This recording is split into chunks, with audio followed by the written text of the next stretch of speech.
성경에서 부활장이라고 별명이 붙여진 장이 고린도전서 15장입니다. 고린도전서 15장의 전반부의 말씀은 예수님의 부활이 성경의 약속대로 이루어진 역사적 사실임을 증거하는 말씀입니다. 고린도전서 15장의 후반부의 말씀은 예수님의 부활이 역사적 사실임을 뛰어넘어서 믿는 우리에게 어떤 의미가 있는지, 더 나아가 온 세상에 어떤 의미가 있는지를 설명해 주는 말씀입니다. 첫 번째, 믿는 우리에게 어떤 의미가 있는가라는 질문에 대한 대답은 이렇습니다. 그것은 우리가 현재의 부활의 생명으로 살도록 역사하시는 사건이라는 것입니다. 오늘 본문 19절 20절의 말씀을 우리 한 목소리로 다시 읽겠습니다. 시작. 만일 우리가 그리스도 안에서 가진 소망이 이 세상의 생명뿐이면 모든 사람들 가운데 우리가 가장 불쌍한 사람들일 것입니다. 그러나 이제 그리스도께서 죽은 사람들 가운데서 다시 살아나셔서 잠자는 사람들의 첫 열매가 되셨습니다. 19절 말씀에서 만일 그리스도 안에서 우리가 가진 소망이 단지 이 세상의 생명뿐이면 우리가 세상의 모든 사람 중에 가장 불쌍한 사람이라는 말씀에 진정한 의미를 다시 풀어서 말씀드리면 이런 내용이죠. 믿는 우리들의 소망은 단지 이 세상의 생명만이 아니라 예수 그리스도의 부활의 생명이기 때문에 우리는 세상의 모든 사람들 중에 가장 행복한 사람입니다 라는 말씀인 것입니다. 그리스도께서 부활하심은 그분만의 부활이 아니라 모든 믿는 이들의 부활의 보증이 되는 사건입니다.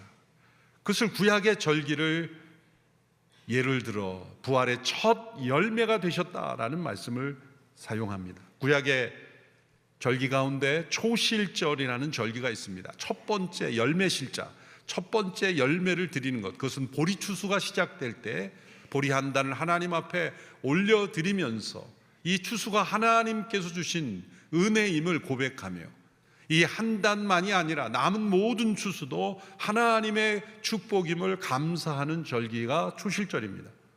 그 초실절은 유월절 이후에 오는 것으로서 바로 예수 그리스도의 부활이 그분만의 부활이 아니라 그분을 믿는 모든 사람들의 부활로 이어질 것이며 또한 영적 추수가 이어질 것을 예언하는 절기였습니다.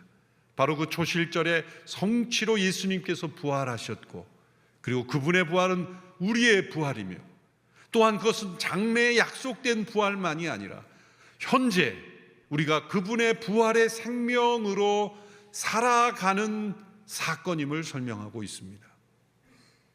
예수님의 부활은 예수님께서 십자가를 지시기 이전에 죽음 이전의 생명으로 되돌아가신 부활이 아닙니다.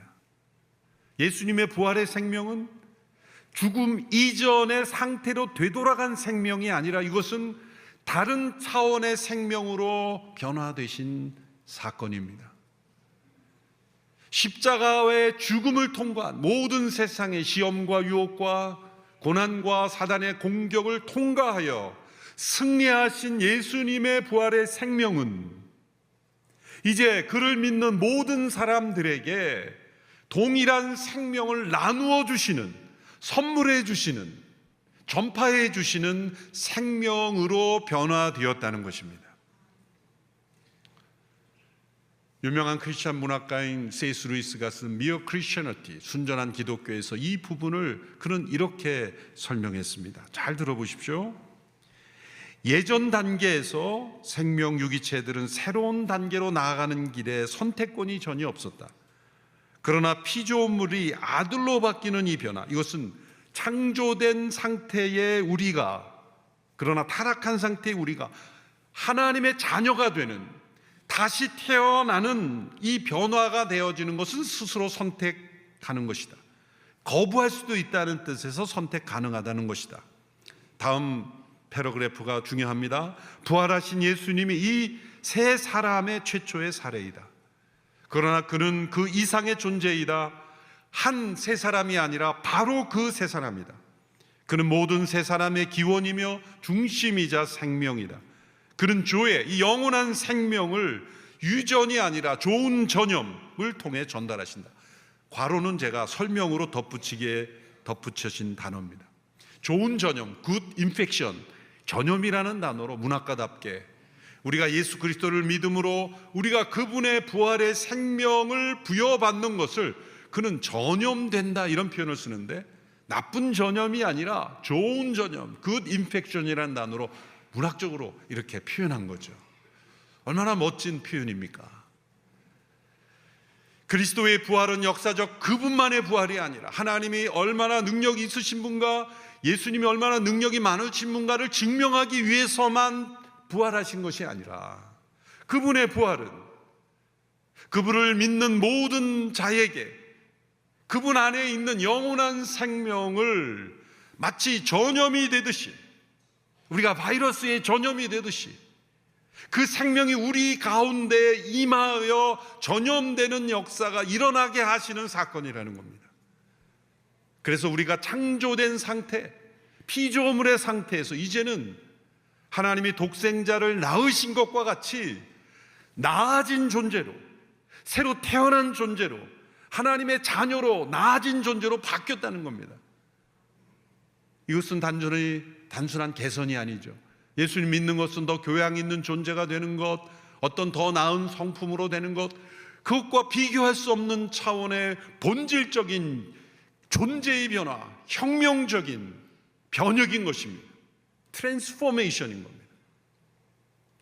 단지 창조된 피조의 상태에서 하나님께서 낳으신 존재로, 하나님의 자녀로 변화되는 것, 이것을 가능하게 한 것, 그것이 예수 그리스도의 부활이라는 거예요. 그것이 예수님이 바로 부활의 첫 열매가 되셨다라는 단어의 설명입니다. 사도 바울의 서신서에서는 이 사건을, 이 의미를 그리스도와 함께 우리가 살리심을 받았다라는 표현으로 설명하고 있습니다. 에베소서 2장 4절에서 6절의 말씀 우리 함께 읽어볼까요? 시작. 그러나 자비가 풍성하신 하나님이 우리를 사랑하신 그 크신 사랑으로 인해 허물로 죽은 우리를 그리스도와 함께 살리셨습니다. 여러분은 은혜로 구원을 받은 것입니다. 그리고 그리스도 예수 안에서 함께 일으키시고 함께 하늘에 앉히셨습니다. 함께라는 단어가 3번 반복이 됩니다. 함께 살리셨고 함께 일으키시고 함께 하늘에 앉히셨다라고 합니다. 로마서의 시각에서 그리스도와 함께 우리가 십자가에 못 박히는 것에 초점을 더 설명했다면, 에베소서는 십자가를 무시하는 것이 아니라 부활로부터 시작하는 것이죠. 함께 살리심을 받았다. 어떻게 살리심을 받았습니까? 그리스도 안에 있는 부활의 생명이 우리에게 전염됨으로, 그 믿음이 우리에게 선물로 성령으로 주어짐으로 함께 살리심을 받았고 일으키심을 받았고 하늘에 앉힌 바가 되었다라는 겁니다. 왜 시제를 과거형으로 썼을까요? 예수 그리스도의 부활 승천의 사건에 우리가 함께 참여한 자가 되었다는 겁니다. 그러므로 우리의 현 위치는 땅에 발을 딛고 살아가는 존재이지만 우리는 하늘에 앉히심을 받은 존재로 우리는 살 수 있게 되었다는 겁니다. 우리의 관점은 그래서 땅의 관점이 아니라 하늘의 관점입니다. 비행기를 타고 저 높은 하늘을 나는 사람들의 시각이 다른 것처럼 우리는 이 땅에 속한 사람이며 동시에 하늘에 속한 사람이기에 우리의 시각은 달라지는 겁니다. 골로새서에서도 비슷한 시기에 쓰여진 골로새서에서도 동일한 맥락의 말씀을 하고 있습니다. 3장 1, 2절의 말씀을 우리 함께 읽습니다. 시작. 그러므로 여러분이 그리스도와 함께 살리심을 받았으니 위에 있는 것들을 추구하십시오. 거기에는 그리스도께서 하나님의 오른편에 앉아 계십니다. 위에 있는 것들을 생각하고 땅에 있는 것들을 생각하지 마십시오. 위에라는 단어가 반복이 됩니다.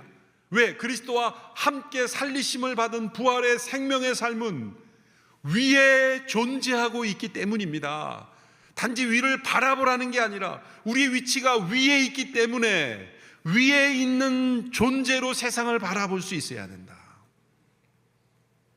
우리는 땅에 속한 존재가 아니라 하늘에 속한 존재이기에 그 하늘에 속한 존재에 합당하게 생각하고 바라보고 추구하며 살아가야 한다고 말씀하고 있는 겁니다. 이것이 예수님께서 부활하심이 우리에게, 오늘 우리에게, 지금 현재 우리에게 주시는 의미입니다. 예수님의 부활은 그러므로 단지 역사적 사건만이 아닙니다. 역사적 사건이면 당연한 것이고, 역사적 사건을 뛰어넘어 그 역사가 오늘 우리에게, 현재 나에게 능력으로 임하는 역사.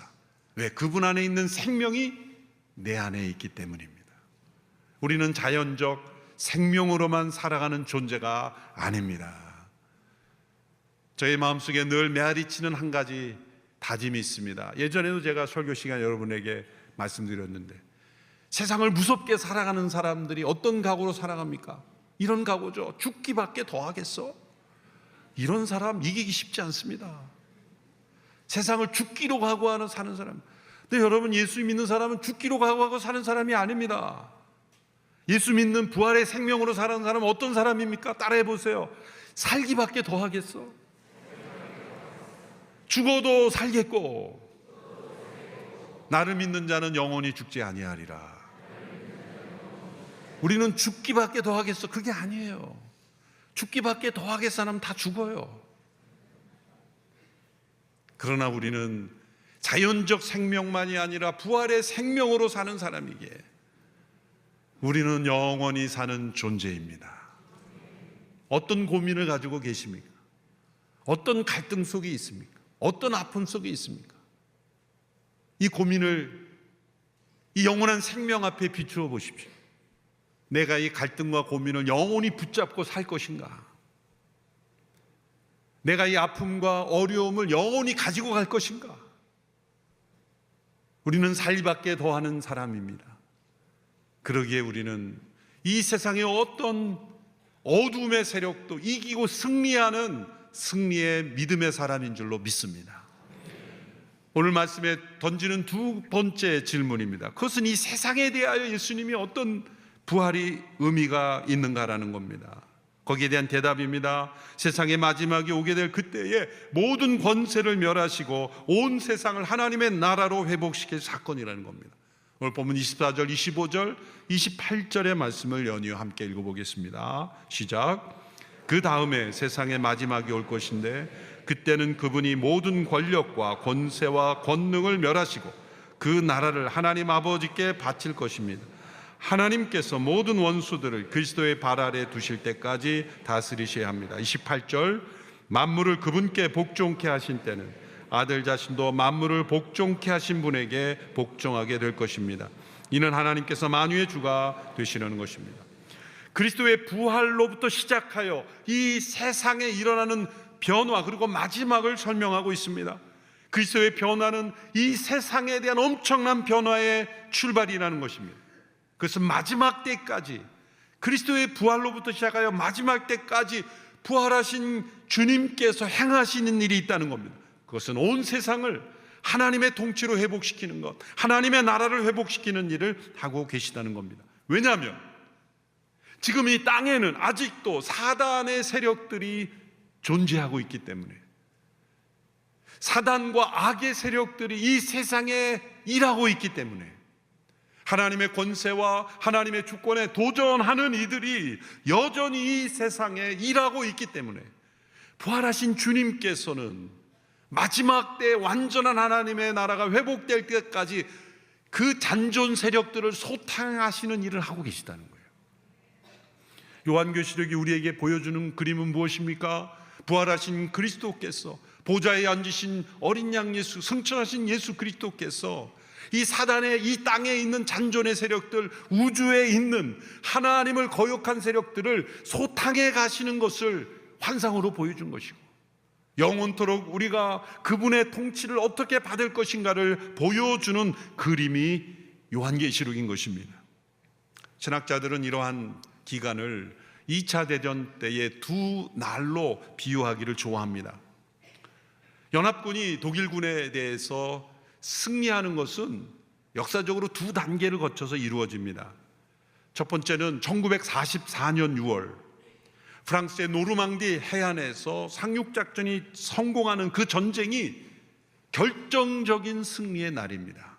그것을 디시전 데이라고 말하고 D-Day라고 말하죠. 그런데 실제로 연합군이 완전히 승리하고 독일이 완전히 함락된 것은 베를린, 그로부터 1년 정도 후에 1945년 5월 8일 베를린이 함락될 때 연합군이 완전한 승리를 이루게 되어 그날을 승리의 날, 빅토리 데이, V-Day라고 말합니다. 그러니까 2차 대전이 D-Day가 있었고 V-Day가 있는 거예요. 이 D-Day가 바로 그리스도의 부활입니다. 부활의 날, 이것은 이 사단에 대한 하나님의 승리의 결정적인 날인 것입니다. 그러나 아직 사단은 이 땅에 일하고 있죠. 이제 빅토리 데이, V-Day, 승리의 날이 우리에게 다가오고 있는 것입니다. 그것은 완전히 하나님의 나라가 회복되는 날입니다. 부활하신 그리스도께서는 아무 일 하지 않고 하나님 보좌 우편에 쉬고 계신 것이 아닙니다.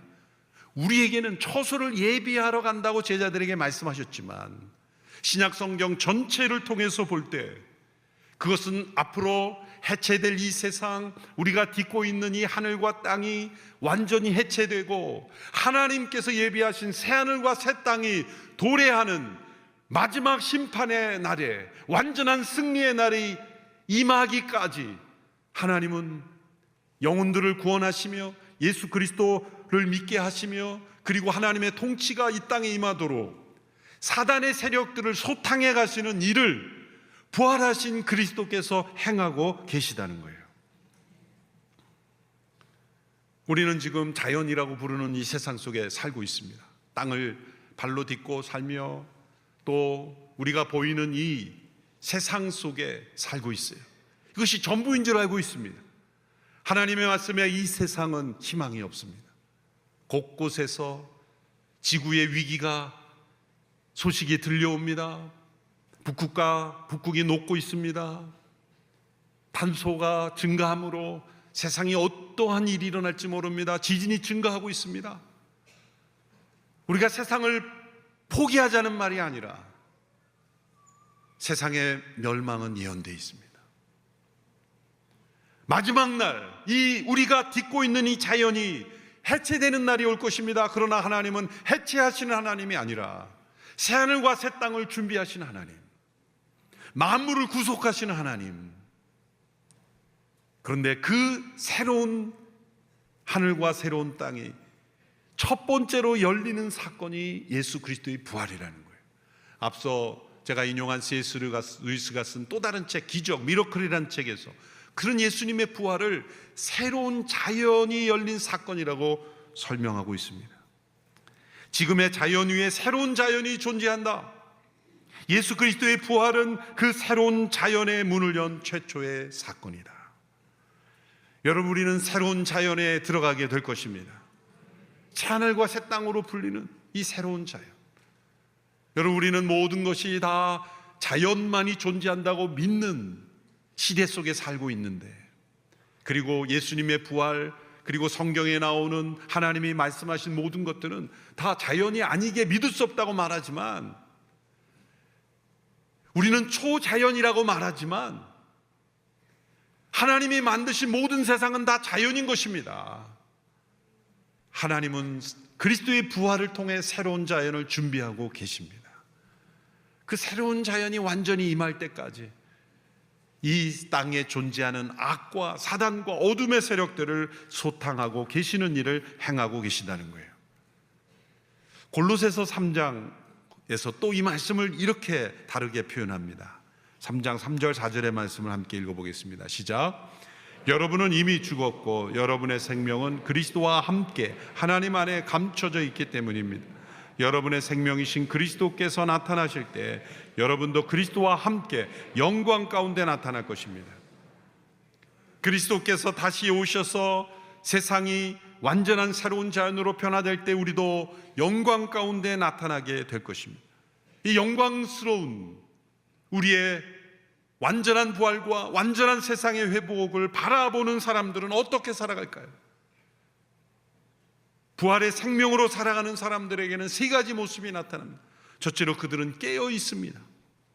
부활을 준비해야 되기 때문에 깨어 있어야 한다는 것이 아니라 부활하신 그리스도의 생명이 있기 때문에 깨어 있는 것입니다.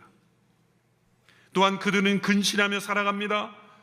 사단과 세상은 우리가 영광스럽게 주님을 만나는 것을 원치 않습니다. 부끄럽게 하는 것입니다. 피하게 만드는 것입니다. 그날을 사모하지 않게 하는 것입니다. 그러나 깨어있는 이들은 날마다 근신하며 우리에게 장차 다가올 영광을 바라보게 합니다. 또 세 번째로 그래서 무장하게 합니다. 끊임없는 공격이 있습니다. 군사령관으로 오셔서 사단을 소탕하고 계신 그리스도를 대적하는 이들이 그를 믿는 이들을 공격하여 그래서 교회를 공격하는 것이고, 이 세상에서 믿는 이들이 적어지게 만들려는 끊임없는 공격 속에 있기에 무장하며 살아가게 되는 겁니다. 깨어있으며 근신하며 무장하는 삶, 부활의 생명으로 살아가는 사람들은 장차 나타날 영광스러움을 바라보며 깨어 근신하며 무장하며 부활의 생명으로 살아가는 것입니다. 부활절은 단지 절기가 아닙니다. 예수님만의 역사적 사건이 아닙니다. 그것은 우리의 사건이며 세상의 사건이며 온 우주가 하나님의 나라로 회복될 새로운 자연이 열린 첫 번째 사건이며, 부활하신 주님은 지금도 역사하고 계십니다. 우리 안에 역사하고 계시고 세상 속에 역사하고 계시고 만물을 회복시킬 때까지 부활하신 주님은 성령 안에서 일하고 계십니다. 그분과 함께 동행하며 그분을 나타내는 믿음의 삶 살 수 있게 되기를 주님의 이름으로 축원합니다. 기도하겠습니다. 우리에게 영원한 부활의 생명을 허락하신 주님을 찬양합니다. 그 부활의 생명으로 살며 그 부활의 생명으로 세상을 이기며 장차 나타날 영광을 바라보며 살아가는 저희들이 되게 하여 주옵소서. 예수님의 이름으로 기도하옵나이다. 아멘.